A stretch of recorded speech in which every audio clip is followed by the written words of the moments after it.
face, and he relaxed into his chair further. I tried to bite back all the offense at his suggestion, because I just fucking knew that it wouldn't be the first time it was implied. Looking far more relaxed and casual, he picked up his prescription promo freebie Flybox stress ball, and began squeezing it, looking up at the ceiling with a thoughtful expression. It is a bit odd that you can't touch her though. He pursed his lips at the ceiling. And I just fucking knew that look. He was interested in the mechanics of the whole thing, and I wasn't going there, so I kept my mouth shut. He darted his eyes back down to me, eyeing me carefully. I don't know why you two were hiding, and I won't ask, he said with a knowing look.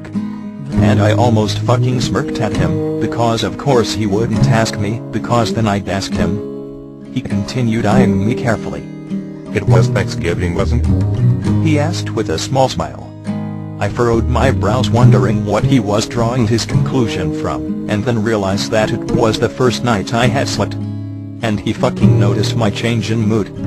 I nodded at him, just letting him believe that we got together that day. He smiled at me with a compassionate expression. She must be some girl to have that kind of effect on you. He chuckled, shaking his head. I just nodded again. She really was some girl. Even if it was the sleep that made me change so drastically, she had more to do with it than anything.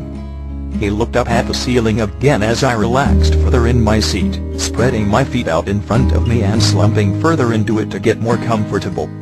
Fucking stiff leather chairs. I leaned my head back, and awaited the next round of questioning. Have you ever seen her experience anything like that before? He asked curiously, and obviously trying to delve a little deeper into our business. With a deep sigh, I decided to give him a slice of what he was seeking. Once, I replied, picking at the leather armrest. After she found out she could touch me, she tried on Emmett in the lunchroom. I shrugged, leaving out exactly how she found out she could touch me. There was no fucking way I could tell him that. I shook my head at the memory of her trying it out on Emmett. It was pretty fucking stupid. I muttered disapprovingly. He eyed me thoughtfully some more while squeezing his stress ball casually. And it was a less severe episode, he said as more of a statement than a question. I was guessing that Emmett had already told him about it. I nodded in confirmation. Yep. At the time it seemed severe, but not compared to the shit I saw today. Though, they are often referred to as weird random emotional breakdowns amongst the student body. I used air quotes, deciding that Jazz's term was more fitting than just episode. Suddenly, Carlisle straightened up in the seat, putting down his stress ball and looking at me with a grim expression that alerted me to his doctor stance. What Bella has is not some random breakdown, he replied in a tone that kind of fucking shocked me. I didn't think he knew enough about her condition to really give a shit about the semantics. It's a severe case of post-traumatic stress disorder accompanied by stressor-induced pathophobia, he added with raised eyebrows. And I just kind of fucking looked at him blankly, because I had no fucking idea what the hell he just said. I made a mental note to wiki all that shit later. I almost wanted to ask him to write the last word down for me. He relaxed back in his seat, looking like he believed I actually understood his diagnosis.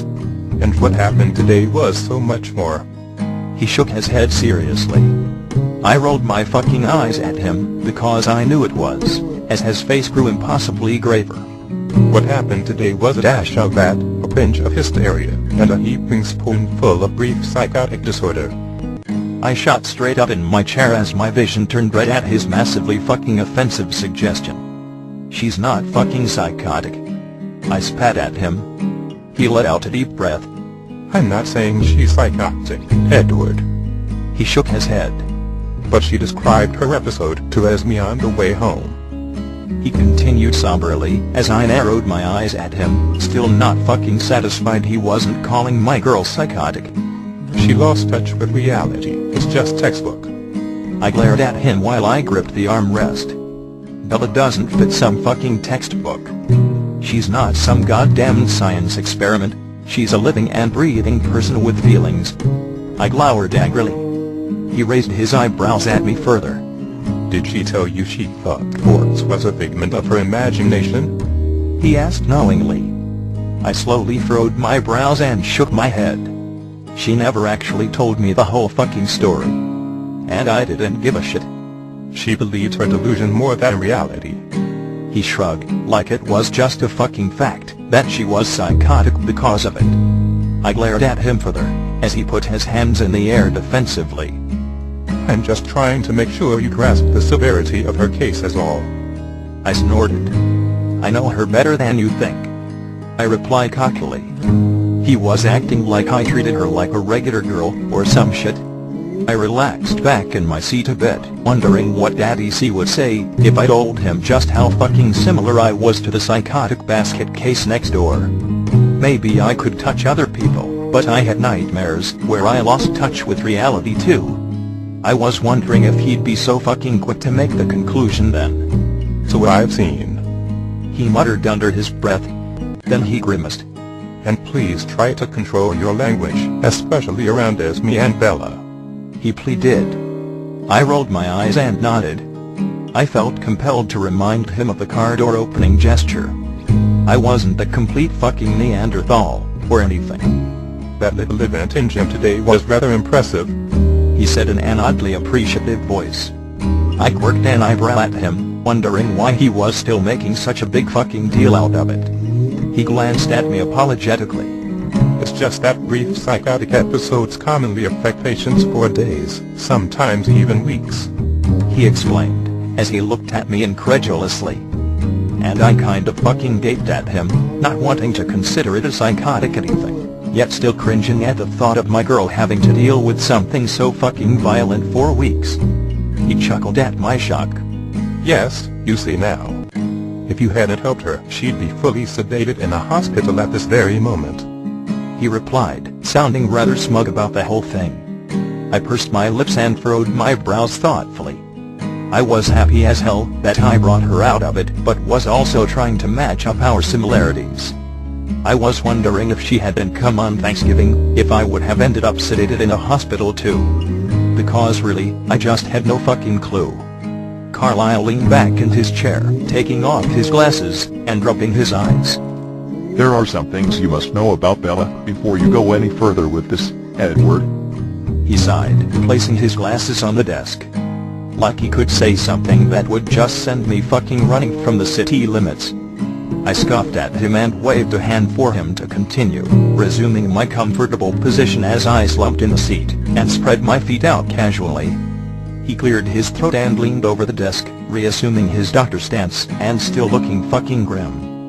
Conditions such as Bella's are incredibly unpredictable. They could improve on their own with time, or perhaps given the proper therapy. He paused, furrowing his brows at the desktop. Though I've been told that every obvious method has been unsuccessful in the past, he muttered, shaking his head at the desktop thoughtfully before looking back up to me. Bella has refused further medical care for her condition, and has chosen the fickle path of touch and go. It's quite possible that she could never improve. He raised his eyebrows at me expectantly. And I fucking snorted at him. So, I said, simply, knowing that we were both fucked up and the chances of me ever getting better were pretty fucking grim as well.